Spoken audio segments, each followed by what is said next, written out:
All right, Big Sales here, and we have an update on the Angelo Cataldi, Howard Eskin, and Brandon Graham, and AJ Brown, and Jalen Hurts saga that's going on with the Philadelphia Eagles. I mean, it's now being told to me that the owner of the Eagles had such a cow they called him into the office, Brandon Graham, and read him the riot act and made him walk back his comments about the relationship with AJ Brown and Jalen Hurts.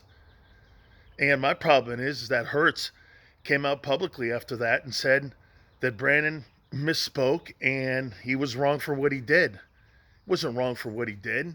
Unless he's talking about going public about it, that's true, possibly on his radio show that he had. I mean, but what's happened here now is they're using Howard Eskin as a scapegoat here. It's a typical Odyssey play.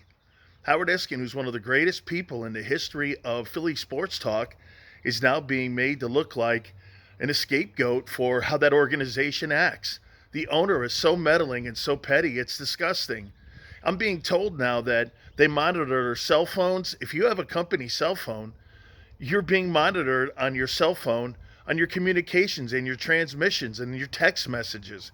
If you have an email account, they want to make sure they keep everything in house because Howie is basically one of these guys that's so paranoid. It's a paranoid organization. That's what's being told now.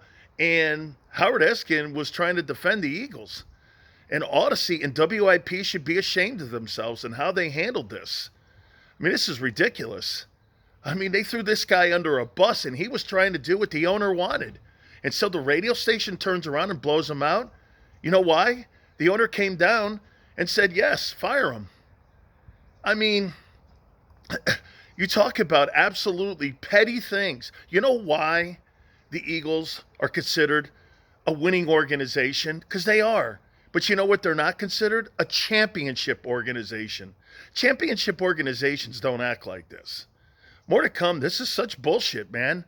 I mean, what an absolute train wreck. And Bob Lang happens to be one of the most destructive people in Philadelphia. This guy constantly puts the wrong narrative out and kind of gives you misinformation constantly. He constantly doesn't tell the truth through the players and coaches. I wouldn't believe a thing anybody said. Nick Sirianni, the players, because they're all prepped. Absolutely atrocious on how this whole saga has been handled. Are they going to win the Super Bowl? Absolutely not. You know why? You don't act like champions. Big Sills, more to come. Don't forget, 2 to 6 Monday, National Football Show. Oh, and by the way, 2 Philadelphia Inquirer reporters and columnists reached out to me and said, congratulations on Jacob breaking that story.